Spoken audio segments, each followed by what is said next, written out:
Thank you. Thank you, Mr. Puneet Sampat.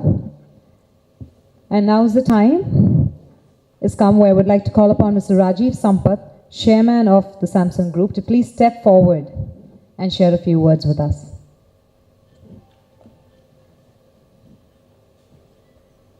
Very warm welcome, sir, to the podium. Thank you so much, Jyoti.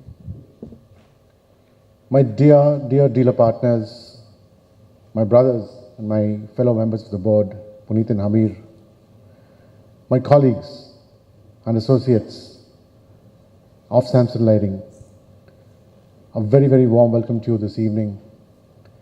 It gives me indescribable pleasure to be having this occasion today. 50 years is more than half a lifetime. So, just pardon me if I get a little emotional today, but at Samsung, you know, people say you should be dispassionate in business, but at Samsung, we believe that business is all about emotions. It's all about understanding each other. It's all about working together. Interestingly, I just Googled some facts about 50 years, businesses that have lasted 50 years, and this is what I came up with.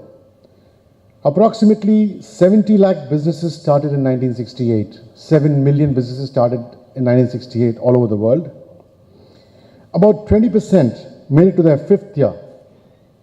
About 7% of them made it to their 10th year. 1.7% survived their 25th year. 0.02% made it to their 40th year. And guess, 0.005% or less than 350 businesses out of those 7 million, out of 70 lakh businesses have made it to the 50th year.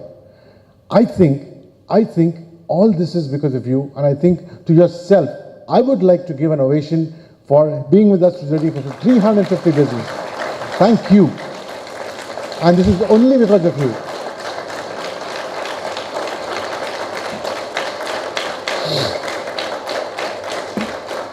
Thank you. To begin this story, I must go back about 100 years. I want to go back to 1918, to a small coastal village in Kutch, in Gujarat, where we hail from. There was, I don't know if there are some fellow Kutchis here. So Kutch is famous for people trading from the coasts.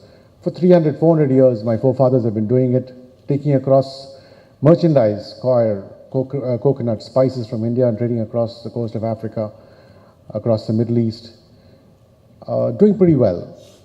So there was this young man of about 18, 19. His name was Jethalal Sampat. And he was the eldest son of a pretty rich merchant family doing this. But Jethalal was different. You know, in those days, you used to just finish your primary education and join the family business at 16, 18. But Jethalal was different because he was not liking it that his country was under British rule. And as he sat down and managed his flourishing family business in his mansion, he said this is not right. Incidentally, there was a barrister who's pretty famous today, Mohandas Karamchand Gandhi. He had just returned from South Africa and was having revolutionary new ideas about satyagraha, self-governance, about taking the country back from the British, about khadi. This young man, Sri Jethalal Sampat, with his young wife about 20, was one of the first 10 or 12 members of Mohandas Karamchand Gandhi's core team. Now you must remember in those days, first of all, we were a banned movement. Satyagraha was a banned movement. The British didn't like it, and there was no social media. The only way you could spread it was by going to the people. So at the age of 20, Sri Jethalal Sampat, along with his young wife, moved at the behest of his guru, Mahatma Gandhi, moved to a remote village called Anandpur in Madhya Pradesh, because he was to propagate khadi, self-governance, and all those things over there. So once he moved there and he started doing that there, in the year 1941, our father and our founder today, Sri B.J. Sampat, was born. He was born to a family in which believed in service. So he was just growing up, the finances were going down because my grandfather, Sri Jethalal Sampat, had no idea about, I mean, he didn't care about money. So anybody who stepped up to him and he said, could I have this please? And he said, it's all yours. So in this environment, the family wealth naturally eroded. He was sent, my father, Sri Bijay Sampat, was sent to a nationalist school in Khamgaon in Maharashtra. And that's where he did his basic schooling, all the while instilling values, and those values we'll see later today, all the while instilling values of self-sufficiency, of doing things yourself, of not depending on the West or the British, which were the governing powers over then. But this was his background. Came independence. So, and he was born, he was one amongst the 9 children of Jethalal Sampat. Came independence, and they had to move on because there were only very basic educational facilities. So, on an earnest, my grandmother put her foot down saying enough is enough and you got your independence. So let's go to Calcutta where, you know, where the children can study and they can further. So this is where Sri Bijay Sampat, our founder, stepped in the 50s and the 60s. And there he started working, and he was very, I mean, he was very studious, so he did a BCom first, he did an MCom, but there was no direction. So he did also an LLB. He wanted to become, somebody told him being a lawyer is good, but he did not enjoy being a lawyer. Business was his blood, but he didn't know it. So in about, at the age of about 22, 23, somebody just put him on, said, okay, this is a known person. That's how we think used to work in the electrical market in Bada Bazaar in Kolkata. And he said he can just join there as an apprentice or a salesperson. And he was working very hard over there. In 1966, he got engaged to my mother. He asked his boss for a raise because his family was growing. I think his boss refused. So he took it upon himself to start his own business at the age of 24 without even a shop in 1967 in Bada Bazaar, Kolkata, just going from place to place, buying, selling, doing whatever.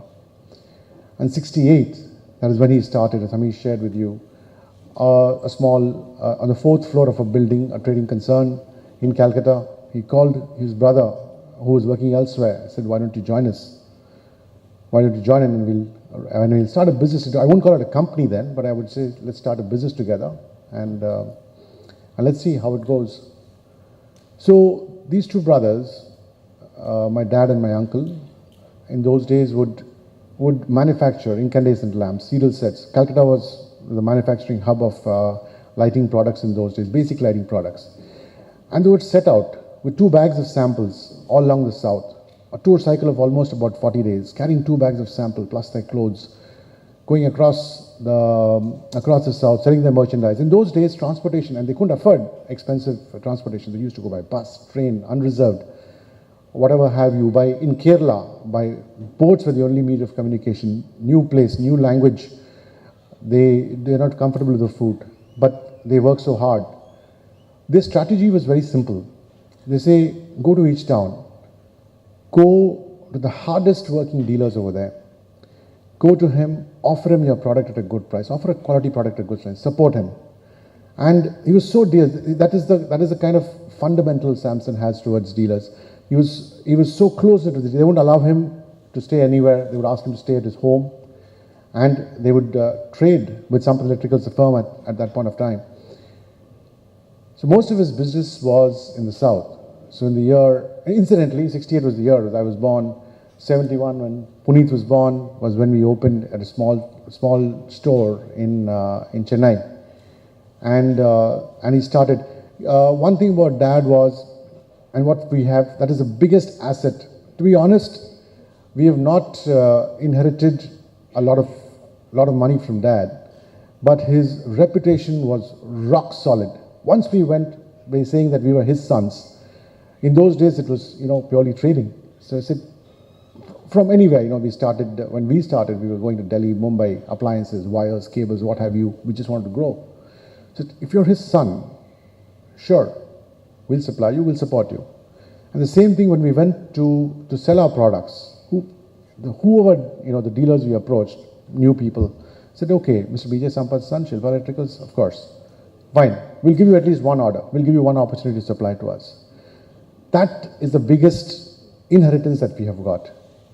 And his policies were so simple. He said, be aggressive, be decisive.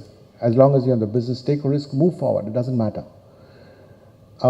Said, your vendors are the lifeline of your business. There have been instances when he would say, okay, cut down. And I just remember these things so emotionally today. He said, cut down on your expenses, it doesn't matter. Your vendors need to be paid on time. Support your dealers, because dealers are the ones, if their success is your success. If you're a dealer, he always used to say that the best deal, a good deal, is where your customer makes money. And this is the support that he extended to dealers. Those things have been so deeply ingrained into the Samson family and will continue to do so. So cut forward to the year 1988, 1990s, when the second generation of business joined, and under his tutelage, stepped forward, going across.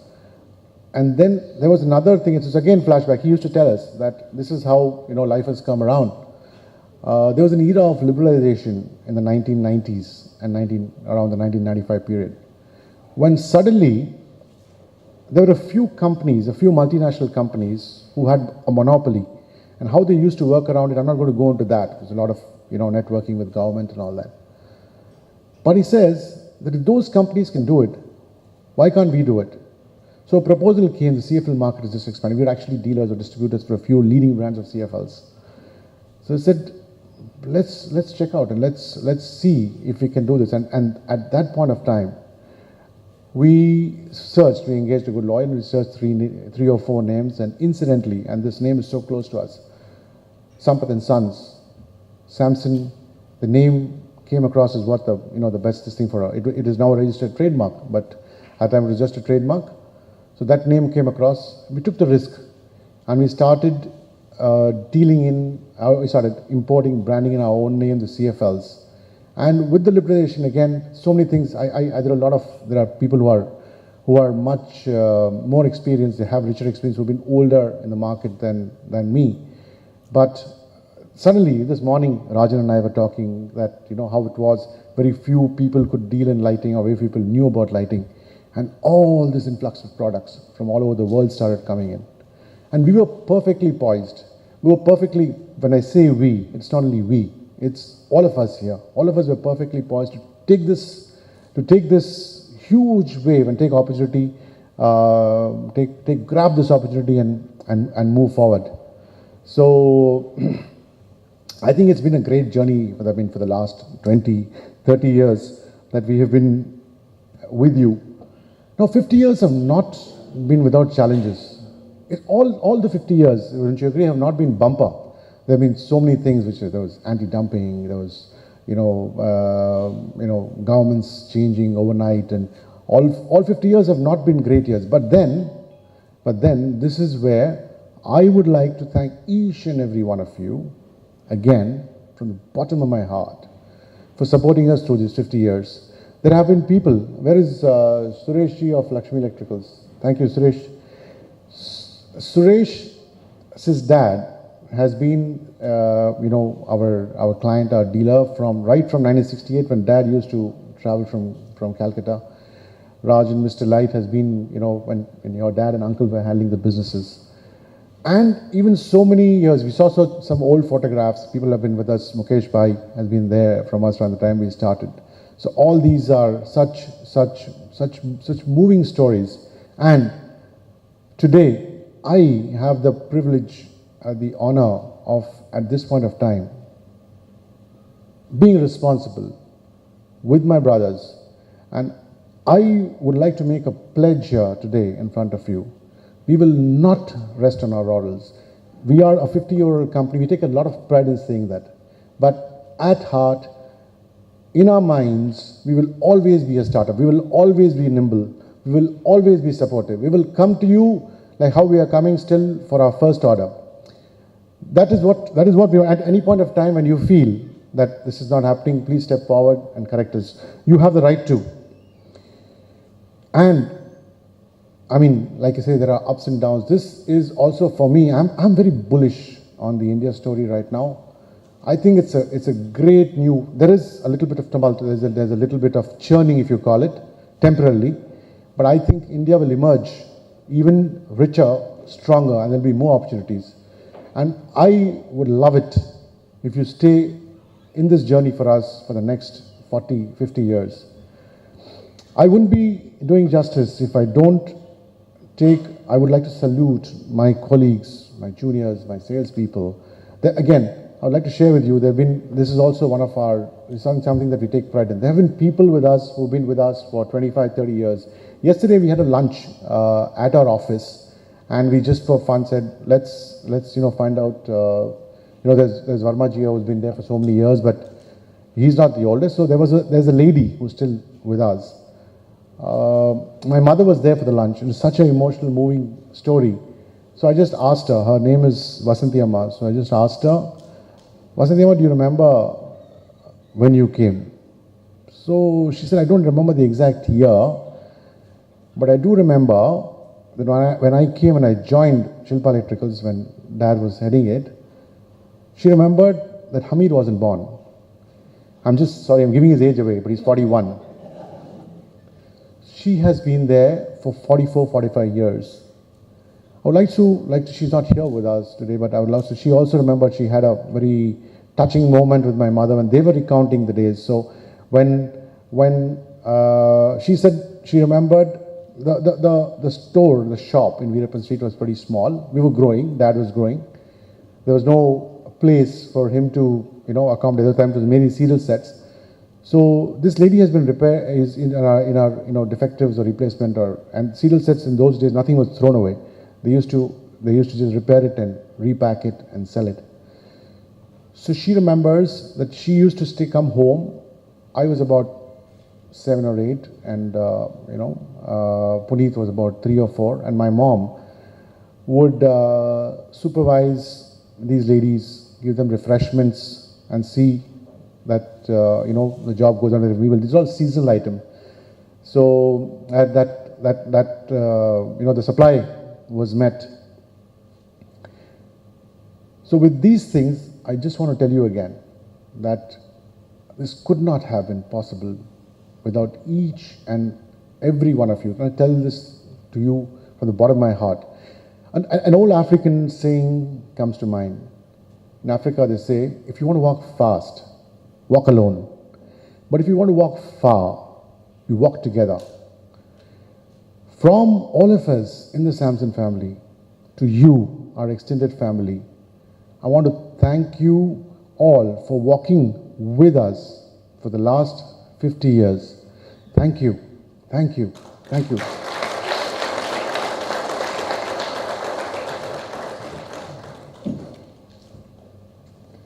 Thank you, Mr. Rajiv, for taking us down your memory lane and connecting us to the memories.